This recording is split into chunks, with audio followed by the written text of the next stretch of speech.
What's up, guys? Coming at you today with a little extra bang for your buck. We got Stony G here today, Steinar. My brother's around here somewhere, over there. Getting the pump. We decided it was stupid to be doing this without weights scattered around us, so that we can sort of just lean in and get in there. Anyway, today we're going to be talking about a couple of different topics. One, relax. One of them is basically the idea that, oh man. Call your mom, she's going to want to see that. Oh my God. One of them, that's my mom, dude. We don't know how long this might go on for. One of the things that we wanted to talk about is that for better or worse, they look tiny, dude. I know. Oh God, now I feel like I'm getting foregrounded here. This is a big problem. We're just gonna have to. I'm all the way in the back here. It's fucking bullshit. Where do we want to be? I think like here. Okay. So anyway, this could go on forever. But what we want to talk about today is, for better or worse, social media is sort of a part of life these days. You know, a lot of people are like, oh, fuck social media, blah, blah, blah. I've met a ton of cool people on social media.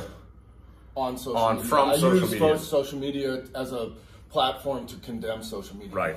But you can say that there's lots of positives, lots of negatives. But what we want to talk about is Barbarian Brothers' fast and dirty rules for not making yourself look like a fucking douchebag on social media. Except a cool douchebag, like with constant lifting pics, progress pics, shirtless pics, weightlifting videos, posing, constant. But a couple of things out there, guys. Number one, you think we didn't see it, but we saw it. You creeped on some chick's page. You liked one of her photos from 6 months ago. 6 months ago. And you commented on there. Beast. Yo, this is one of the first things. God, we're gonna have to cover this one first. Calling a chick a beast. This is one of the things that has to be absolutely removed from the lexicon of men everywhere. Here's why. God, because you just called me a beast. You said, is this where equality My girl's such a us? beast, bro. She wears like a flat brim, like sideways, backwards ball cap. She wears like she neon looks like yellow just one of my shorts. bros, She's got dude. huge lats, drives a big fucking truck. Fuck yeah. Listen, why don't you cut out the middleman? On. Go find a fucking big ass football player to wrap his powerful arms around you and fucking smash you to pieces, because that's what it sounds like you want. It sounds like you want a boyfriend.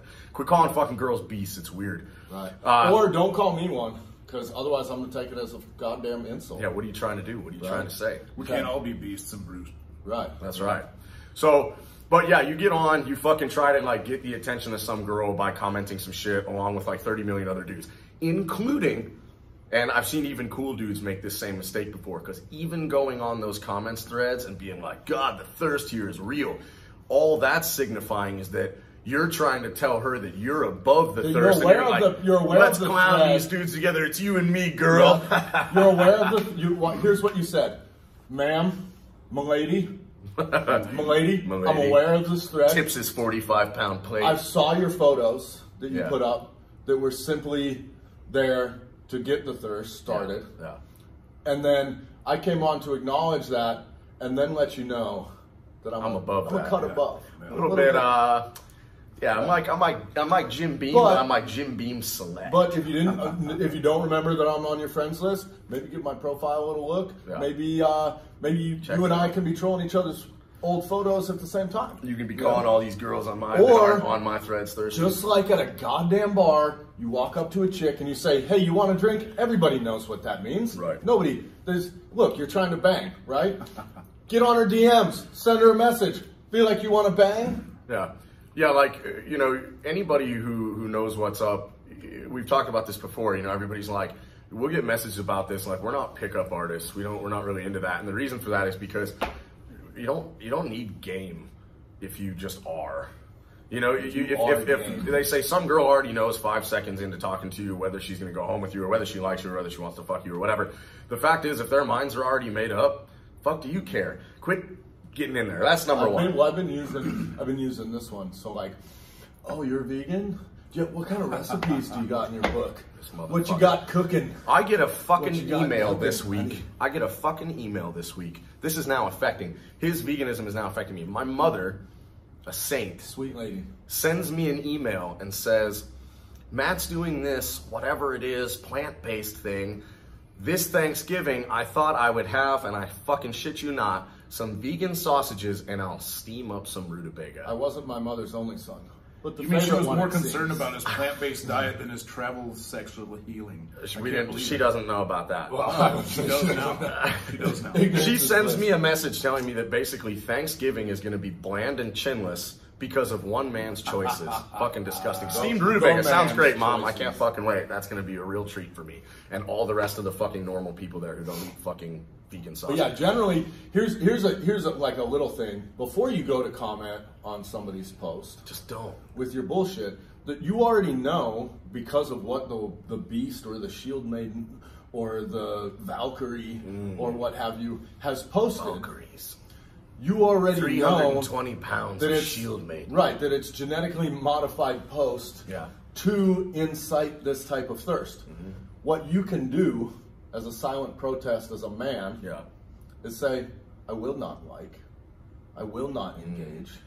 I won't drive the stock of this shield maidenry up. That's right. Right. Yeah. Exactly. And you can notice that by the post. Some Steinar, chick like progress pic. And you're like, no. It's never progress pic. It's like plant-based. It's like really loving how my eyes look today. Titty shot. Right. Fucking hair and trying out a new kind of braid today.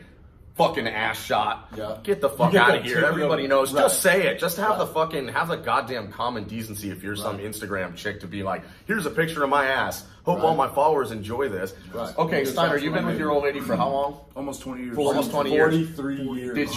Did you get her by going on a thread with a bunch of thirsty dudes and being like, hey girl? There was no internet back then when we met.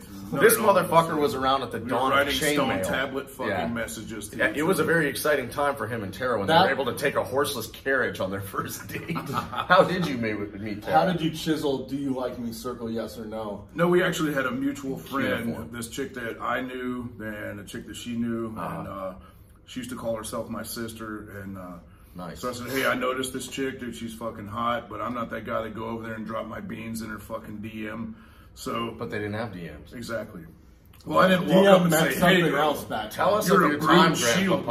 I was wondering if you could fucking carry me to Valhalla. Yeah, right. Gross. Puking. Yeah, she just, a mutual friend just introduced both of us. So but that's you like, the way it was back in the 40s. So you like introduced yourself and met in person. Correct. Bizarre. Exactly. Yeah. Weird. That stuff still happens, kids. It's really weird. Like people actually go up and talk to people and it works. Second thing, somebody comes on, somebody starts talking shit to you, about you, whatever, fucking on social media. Barbarian Brothers rule. Nerd? Dork? Yeah, you can call them something like, you can be like, hey, listen, Tiger, or whatever. The best thing is to use bully lingo to like dismiss what they've said and then not engage any further. You know, just be like, that's your locker bait, kid. Fucking get the hell. Pencil neck is another one I like. Anything that if you were a stepdad to some fucking shitty kid that you really didn't like, think that you're Doyle Hargraves from Sling Blade. Just how retarded are you? Yeah. Right. But like Scooter, Tiger, Champ, Governor, Chief, any of that kind of stuff works really well. Weird little shit. And you just dismiss them. Now, this is coming from guys who have had quite a few fucking people try to engage us over time on the internet. Listen, man, all it means is that they're obsessed with you. They're driving your stock up in the world. They're driving up your Instagram algorithms. Yeah, that's the they're one selling thing. products. That's the one thing I'll occasionally respond with. Is thank you for liking my post. Sure. Thank you for commenting on my post 4 or 5 times. Thank you for your cervix. Because what you have done in your jealousy and hatred is what you've done is you've actually boosted my algorithms up so that more people will see my content. Yeah. Right. And that what more people are going to see is me call you a nerd. Yeah. Like believe it or not, there are like black metal musicians out there, like guys who may have put out some records or whatever, but then they were like virgins when they went into prison, and then they actually, imagine this, got married, took their wife's last name. Can you believe this? Have you read about this? And then we'll talk shit about dudes fucking and say that they're not like real men or whatever. Had a dog. That shit's out there, but all you want to do is dismiss this and be like, hey, bro, you should get your levels checked. Your T sounds a little bit low. Yeah, that's a good one. I think this is a product of low T. Yeah. Refer them to a better life. Bro, I want to help you. Right. Anyways, don't engage. Don't get involved in fucking big, stupid, like, internet disputes. It's never worth it. You both just look like fucking idiots. It's somewhere in the Havamal. I'm paraphrasing, but in the Havamal, it's basically like, don't fucking waste your time, you know, like talking shit back and forth with somebody who's fucking stupid, because they're just going to make you look stupid too. And it's never going to get solved face to face. It says on the internet, like in the Havamal, it's on there. It's like, hey, when you're on Instagram, don't like get involved in a comments battle with some troll. Again, I like to use the internet as a platform to talk shit on people who talk shit on the internet. That's the way to do it. That's perfect. What else? Social media travesties or big mistakes. The other thing that we wanted to talk about too, though, was because we've been over here and we were talking about sometimes guys will actually ask us, I don't know why, but they'll ask us, you know, about, you know, how do I talk to a girl? How do I do this or that? First off, again, like what we said, it's really out of our purview. Pecs are developed enough. Listen, here's this right here. I want you to watch right here. You see this? This is called Norse code.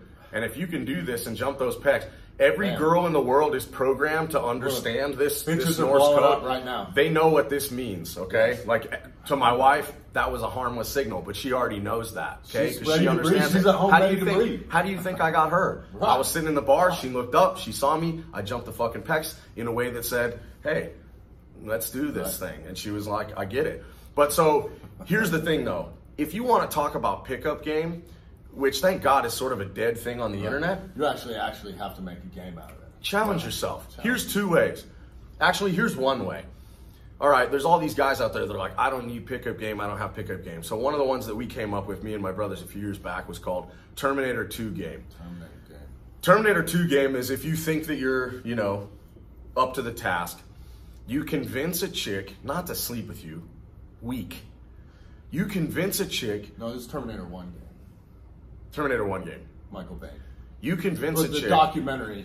Yeah, have you seen the documentary film? Okay, you convince her that you are a resistance fighter from the future and that you have been sent back in time by her son in order for you to not only smash her, but to get her pregnant with her kid who will later send you back in time to bang his mom. Now the key here is that you're actually not convincing her. Right? She is convincing herself because think of women and their kind of ego and their desire to be this special person, and what you're offering them, they may be a little skeptical at first. Yeah. But skeptical that you're the chosen one to give birth to like the modern day Messiah. You're kind of putting all the power in her hands there. You're just a lowly freedom fighter. Is she really going to turn it down, or is she going to be like, I'm going to investigate a little further? And I mean, you know, it doesn't hurt that you're like, hey, look, you could save the world from the machines or not. Franco Columbu was in that. You remember him in that one? He comes in, he's like one of the T-1000s or whatever. Come with me if you want to breed. Yeah, that one. But yeah, so anyways, like basically there's do's and don'ts, you know, and on the internet. It's the Simon game. Yeah, True Lies. True Lies, Simon. Yeah. Bill Paxton. Fucking hero. R.I.P. Oh, this was an important one because we're going to field a couple questions here. Somebody asked us in our DMs, how do you guys actually feel about Rich Piana? Because we had said something about Rich Piana in one of the other videos. I'm going to say this with zero irony, completely unabashedly. Rich Piana is one of my favorite people to have ever been on the internet before. Here's what I love about him. He was like that Bukowski quote where he talks about going all the way. Right. That dude knew that he was on the path for a short life. He knew it. His bigger by the day stuff, he'd get up in the good morning, goddammit, and weigh himself and be like, I do not feel good. Let me tell you guys. And you could see the horror in his eyes as he knew that he was pushing himself to death. But Rich Piana was awesome because he was honest. He was one of the first dudes that I ever remember seeing in bodybuilding, him and Lee Priest, who would talk about and be like, look, these dudes are all using steroids. Here's what I use. Actually, here's the real numbers. Here's what these dudes are actually using. And I really appreciated his like candidness and his honesty. And I think that he was a dude who actually genuinely, of course he wanted to build a brand and make money, but he seemed like he wanted to help people out a lot. He was a big dumb animal, but I miss that dude a lot. I miss a lot of his shit. And I think that he was just a comic book character, larger than life. What he wanted, did what he wanted. Yeah. And I mean, I think, you know, with his brand now, it has a little bit of like irony to it. Like guys, 90% of the guys that I know that are walking around with the 5% nutrition gallon, like it's kind of a joke. Yeah, but it's not, because they also love rich. Exactly. You know, and that was one of the lead-in questions to somebody who said, who's your favorite bodybuilder, or what's your favorite bodybuilding era? What about you? Man, I don't think it gets much better than looking up on stage and seeing the spectrum, because things changed a lot in the late 90s, early 2000s. But being able, favorite bodybuilder of all time, Marcus Rule. He was a fucking freak before freaks could be freaks. This dude was on stage at 300 pounds when Ronnie Coleman was beating him at 246. They told him to get smaller. When he came back at 265, Ronnie Coleman beat him at 295. No, seriously. Somewhere around there. And Marcus Rule was a fucking champ. But like, he was a freak. Marcus Rule, Dexter Jackson, Kevin Levrone, Lee Priest, like, man, Ronnie Coleman. So you like that 90s era? Yeah, like early 2000s. 90s, early 2000s. Yeah, how about you? I mean, I was born in '74, so I grew up with I used to watch the Hulk as a kid, so Ferrigno before, you know. Ferrigno? I thought. Listen, let me tell you something about Ferrigno. Fucking, I saw him backstage at a bodybuilding competition one time, and I was like, pose down right now, Lou. Fucking guy walked by like he didn't even hear me. I didn't know that at 5. I didn't know. You know, I mean, before I watched fucking Pumping Iron the first time, you know, I love he looked fucking awesome. What about if you're You remember his comeback in the fucking, what was it, in the 90s? Yeah. Where he got up to like 305? Fuck, he got huge. What was the name of the documentary they did on that comeback? On his comeback? Yeah. I can't remember. I remember watching that. There's that amazing shot of him, and I think he's wearing like, I can't remember what he's got on, but it's in the gym, and he's sitting there like this for some magazine or another. He just looks fucking massive. Huge. But I think if he would have killed his dad early on, though, he would have had a lot better career. About like actual bodybuilding. Yeah, like real bodybuilding. Yeah, I like the early guys, 60s, 70s, like Scott and Draper, Zane. I mean, all those guys, but even the really early guys, like the 1960s dudes. But yeah, I mean, the classic physique. And there's guys out there right now, if you guys don't know, like Artemis Dolgin, a lot of guys follow him. He runs that Golden Aesthetics thing. He used to be on a mountain of gear, and he looked fucking insane. But now, he still looks insane, but he's dialed it way down, and so he has more of that. He's still way, way bigger and wider than a lot of guys are, but he's smoothed out some. Joel Kellett is a dude from Australia who looks fucking crazy. And these are all, Joel Kellett claims natty. His chest and his shoulders are really, really fucking huge, but it's possible. I think that he's natural.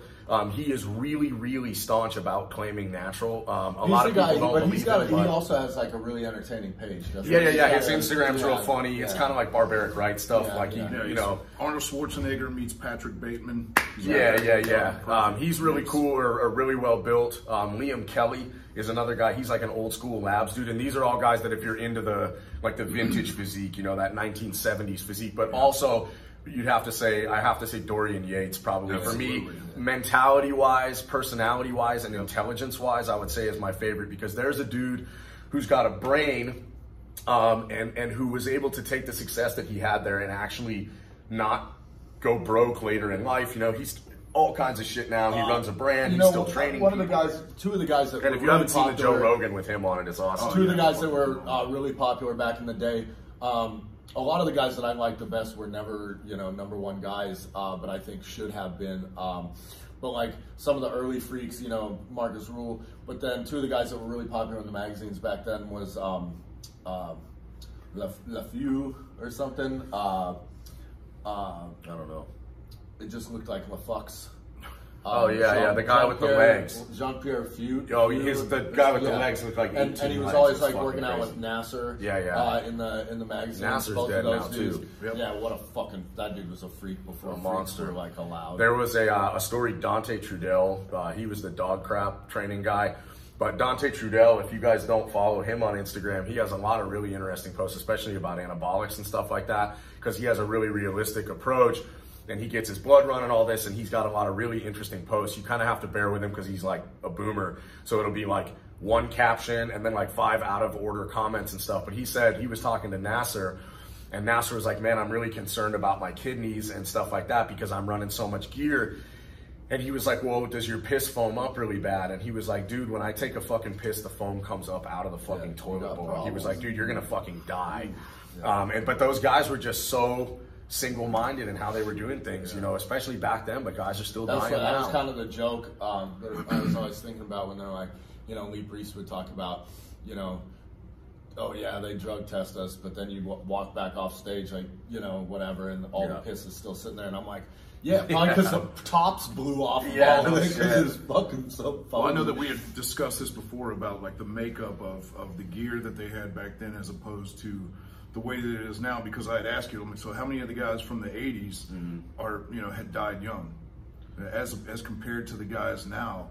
It seems like more and more dudes are kicking the can, but you know there was definitely guys back then who were dying too, you know. And the Menser. Yeah, because there's always the thing, you know, every time somebody dies, there's of course the comments thread, and everyone's like, LOL steroids, and you're like, okay, for sure, but let's talk about that. That's like being like LOL alcohol. It's like, yeah, but you can have 3 beers and not die. Yeah, right. You can have 300 a day, and you're definitely fucking cruising for death. Yeah, you know what I mean? You know, I just remember the funniest thing for me was when I was going through my liver problems. I had been taking some over-the-counter pro hormones, right? Which you just assume it's like, it's over-the-counter, right. And so the funny thing was when they finally figured out what was going on, which, you know, a bunch of fucking. He looked like Homer Simpson. His skin was fucking just completely yellow. So yeah, shitting fucking ghost shits and fucking, you know, foaming over the toilet and stuff. But, you know, I would take in my supplements that I was taking to pretty much everybody that I went to. I finally made it to, like, a liver specialist. Imagine that, after, like, $12,000 worth of bills that I'll never pay. They finally got to a liver specialist, and the guy took one look at it, and he's like, this is your problem right here. And he looked at me, a liver specialist, looked at me and said, this is bullshit. Why are you taking this? You know you can just do steroids, and they're much safer. You know? Well, that's one of the things is, you know, like, I think a lot of people... you know, they look at anabolics and stuff and they think, oh, well, the needle has got to be the most dangerous thing because that's how it is with drugs, right? Right. But orals are more likely to fucking destroy you. They're designed to get past, to dissolve in your lower intestine. So it's just designed to be a fucking shield around all of that shit. Yeah, and your liver is just like trying to filter that stuff and getting absolutely bombarded. If you're somebody out there, especially if you don't have a lot of experience and you're thinking about taking steroids, think about it, because there's a lot of dudes out there who have no business taking anything, like even tests, you know, which obviously we've talked about and just talked about that we run tests. Somebody asked me what I ran, and I was like, dude, I run 185 milligrams a week of test. I run my blood all the time, and if it's more than like 1,200 free or serum levels, they'll knock you down. You know, so it's a pretty reasonable amount, and it's replacing like an amount that your body could naturally produce. But if you're out there taking some huge stack, especially if you're some hobbyist in the gym, dude, and you're taking some massive stack and you're running orals, it's just like, be careful. You see motherfuckers, be responsible. You know, they're not working out hard. Their fucking diet's fucking garbage, and they want to fucking take steroids to get big. And it's like, yeah, you're gonna get a little bit bigger than you were, but you're gonna have, what is that? It's like that milk strong look, where you're like the geometry float. Yeah, dude, you're fucking fat, but there's muscle underneath it, but a lot of it's just water weight. And then you're like, dude, what you really did was you wasted a lot of fucking money, on 100%. Fucking some shit. Where if you would have gotten serious, and then of course you were blowing fucking 500 a week, you know, and you're like, dude, you're just being dumb. Yeah. And, you know, it's... But again, that also comes back to, you know, all this stuff, like we started the conversation with this idea of like social adeptness and awareness and stuff. And, you know, you can't expect, just like you can't expect to walk into a gym and know everything about compound movements, or to, you know, say, hey, I want to do testosterone, or I want to do some anabolics, and you don't just become an expert because you stick a needle in yourself. You have to gain that information. That adeptness will come sometimes through trial and error and experience, or through looking, you know, trying to learn from people who are doing it correctly. And, you know, it's trial and error. Dude, I think about it, and I think about it this way. You know, because people always ask, they're like, you know, do you have any interest in running, you know, Tran or Winstrol or any of this stuff? I always tell them no. And I can say it completely honestly because I don't have any interest in running that. And the reason that I don't have any interest in running that is because I lift weights for aesthetic, strength, enjoyment. Right. I don't lift weights because, dude, I don't compete in weightlifting, right? Like, I can't imagine being a hobbyist bodybuilder, which is what I consider myself to be, a hobbyist weightlifter, running all this fucking stuff. It's like, why? What is the point? And there's a lot of dudes, like he said, that are running all this stuff, and they're not competing. They're not going on stage, but they're running all kinds of crazy shit that's crazy hard on your body, and they're just gym rats. You know, and these dudes are running. I talked to one guy, holy shit, the other week, who was telling me what his stack was. It was mind-blowing. And this dude does not compete, and he's taken enough fucking gear that you look and you're like, this is probably equivalent with what a Mr. O is taking right now. I'm talking like 1,500 combined milligrams. And they're 300 pounds. Yeah, dude, and these dudes are like 220 fucking pounds, and they're running this kind of gear, and they're not. Their diet looks like shit, like you said. So they're bloated. But yeah, it's crazy, man. But people are always going to do that kind of stuff. They think if this much is good, then this much is better, and you know that's really not the case, you know. But well, that's what I've always said, and I've approached, you know, after, like we mentioned before, after, you know, doing some good years in the meth trenches and drug trenches and stuff, you know, you're like, look, man. Just economically, you're like, if you start out with an 8-ball, you're gonna have to go up from there. Yeah. If you start out with a line, that evening. Yeah. If you start out with a line, you know, a couple months down the road, that 8-ball is still gonna get you high. Same thing with steroids. You start out blowing 500, and then you're gonna go 12 16 The only weeks later, the only way up from there is a fucking cardiac arrest. Right. Yeah. You know, I remember watching a thing with Dorian Yates too, and he was saying when he was training, he was like, I would have a joint here and there, you know, or I would have a glass of wine at my mom's house for Christmas or something. But he said at the same time, I'm watching all these other guys that I'm competing with or against, and they're doing the same shit that I'm doing, but they're out doing coke, they're drinking. And he was like, dude, you guys are fucking idiots. Do you know how hard on your heart and your liver and all that stuff this shit is already by itself, and you're partying, you know, the same way. You know, and he said those were a lot of the dudes that were dying. They said the same thing about WWF guys. You know, they're running a ton of gear, but they're also doing blow. They're all addicted. And they're not all, but at the time, that era or whatever, they were addicted to painkillers. Chris Benoit was addicted to killing his family. You know, but those dudes had put so much on them. And honestly, even that Chris Benoit thing, you know, jokes aside, that dude, they said when they looked at his brain, they said it was smooth. There was no ripples because he had taken so many fucking hits to the head that it had smoothed his shit out. Oh, dude, he was all kinds of fucked up, but it's easy to then look at that and have no mercy for it and be like, this asshole killed his family because he was on steroids. Man, like, this dude was dealing with a lot of problems and mental, like, actual brain damage problems. You know, it's crazy shit. But speaking of brain damage, we've got to fucking get another lift in here, our 14th lift for the day, because if you're not lifting 14 times a day, honestly, guys. How are you going to get to 17th base? How are you going to shoot that fucking Norse code out and get to 17th How are you base? going to get that brute? But yeah, hey, so we hope that answered some of your guys' questions. Social media shit, girl shit. And we're going to keep coming at you with the social media shit because you know you guys are out there. You know you're being dumb. And we're going to keep looking on our feeds. And when we see it, we're going to make a joke out of it. And we're going to be like, see, this is the kind of shit right here. The only way anyone in life improves is to be bullied by other people capable of bullying them. 100%. That's how we keep the world moving around or whatever. Bullying makes the world go around. Do not stop bullying. Never stop the bullying madness. Have a good one, dudes.